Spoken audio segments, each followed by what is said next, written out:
पढ़ते हैं, खबर महाराष्ट्र से है जहां पर सीएम के नाम पर सस्पेंस जारी है। शपथ ग्रहण समारोह में अभी 4 से 5 दिन और लग सकते हैं, ये सूत्रों के हवाले से खबर आ रही है। 2 दिसंबर को भी शपथ ग्रहण हो सकता है और हम आपको बता दें कि 4 से 5 दिन भी लग सकते हैं। ये सूत्रों के हवाले से खबर, शपथ ग्रहण समारोह में लग सकते हैं 4 से 5 दिन, यानी कि अभी महाराष्ट्र को अपने नए सीएम के लिए इंतजार करना पड़ सकता है, क्योंकि लगातार इस पर सस्पेंस बना हुआ है कि आखिरकार महाराष्ट्र का सीएम कौन होगा, अगला मुखिया कौन होगा। क्योंकि अब इस्तीफे के बाद लगातार लोगों के अंदर भी ये कयासबाजी चल रही है कि क्या बीजेपी की तरफ से कोई सीएम बनेगा या फिर देवेंद्र फडणवीस को सीएम बनाया जाएगा या फिर एकनाथ शिंदे एक बार फिर से सीएम की कुर्सी पर बैठते हुए दिखाई देंगे, जो कि काफ़ी अभी इम्पॉसिबल सी बात लग रही है।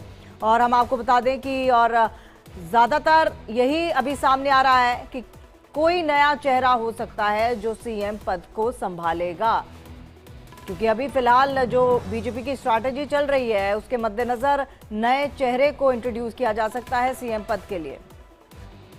हमारे साथ हमारे सहयोगी अभिषेक जुड़ चुके हैं ज्यादा जानकारी के साथ। अभिषेक, लग रहा है जैसे इंतजार की घड़ियां अभी और होंगी, अभी ये खत्म होने वाली नहीं है। बिल्कुल। देखिए, इसमें 2-3 दिनों का वक्त और लगेगा। जो हमारे सूत्र बता रहे हैं कि 2 दिसंबर को शपथ समारोह महाराष्ट्र में हो सकता है। मुंबई में इसका बड़ा भव्य आयोजन किया जाएगा, जिसी को लेकर लगातार मीटिंग चल रही है। लगातार इनके बीच में आपस में कई चीजों को लेकर पेंच फंसा हुआ है। उसी वजह से कि यह मामला और लंबा टल चुका है, क्योंकि आप देखिए कि 23 तारीख को रिजल्ट आ चुके हैं और अब तक सरकार बन जानी चाहिए। 26 तारीख को लास्ट डेट था। महाराष्ट्र विधानसभा का जो कार्यकाल होता है खत्म हो चुका है। इस वक्त आपको पता है कि महाराष्ट्र के मुख्यमंत्री ने इस्तीफा दे दिया है, मंत्रिमंडल नहीं है।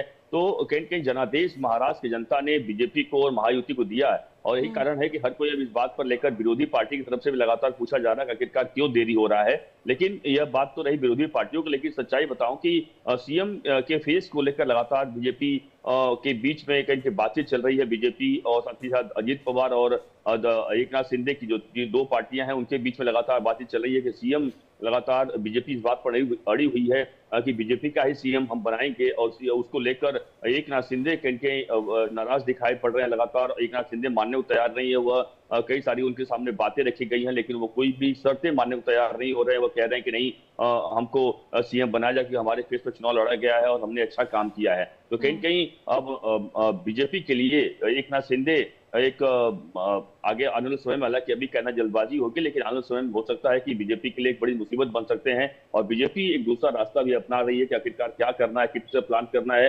कई सारे प्लान बीजेपी ने बना रखे हैं, plan A, plan B, plan सी।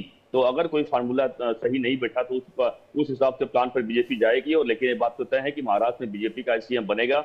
अब चूंकि बीजेपी का सीएम बनेगा तो क्या एकनाथ माफ कीजिएगा, क्या देवेंद्र फडणवीस ही सीएम बनेंगे या फिर कोई नया चेहरा आएगा। लेकिन इसकी बात की संभावना बहुत अधिक है कि महाराष्ट्र में कोई नया मुख्यमंत्री यानी नया फेस को जरूर आ जाएगा, क्योंकि बीजेपी के पास जानकारी बता रही है ये अच्छा मौका है कि यहाँ पर इस वक्त सीएम के चेहरे को बदल दिया जाए और यहाँ पे नया फेस लाया जाए। जैसे कि आपने देखा होगा मध्य प्रदेश में और राजस्थान में, उसके अलावा हरियाणा में जिससे 3 एक प्रयोग किए गए, वहां पर सफल प्रयोग देखने को मिला। यही कारण है कि महाराष्ट्र में भी अब बीजेपी चाह रही है कि यहाँ पर एक अच्छा नया आदमी लाया जाए और नया फेस लाया जाए जो कि अच्छा काम कर सके। तो इसी बात को लेकर लगातार मीटिंग चल रही है। इसके अलावा एक और बात की जानकारी आई है कि जो कि मंत्रिमंडल का विस्तार करना है, मंत्री किसको बनाया जाए, कौन कौन सा डिपार्टमेंट किसको दिया जाए, इसको लेकर भी पेच फंसा हुआ। तो 3 पार्टियां हैं और यही चाहती है बीजेपी की इसके शपथ समारोह के पहले ही इन तीनों मुद्दों पर, यानी जो मंत्रिमंडल का विस्तार होगा, जब मंत्री शपथ लेंगे, कौन कौन सा विभाग किसको दिया जाएगा, वो विभागों का बंटवारा पहले कर लिया जाए, ताकि बाद में आपस में खींचतान ना बचे। इस बात को भी लेकर कुछ समय चाहिए, और यही कारण है कि बीजेपी जल्दबाजी में नहीं है, वह समय देना चाह रही है। और इसी समय देख के हिसाब से 2 तारीख को जो सूत्र बता रहे हैं, 2 तारीख को महाराष्ट्र में यानी 2 दिसंबर को शपथ समारोह महाराष्ट्र मुंबई में बड़े भव्य आयोजन के तरीके हो सकता है। चलिए, बहुत बहुत धन्यवाद आपका अभिषेक।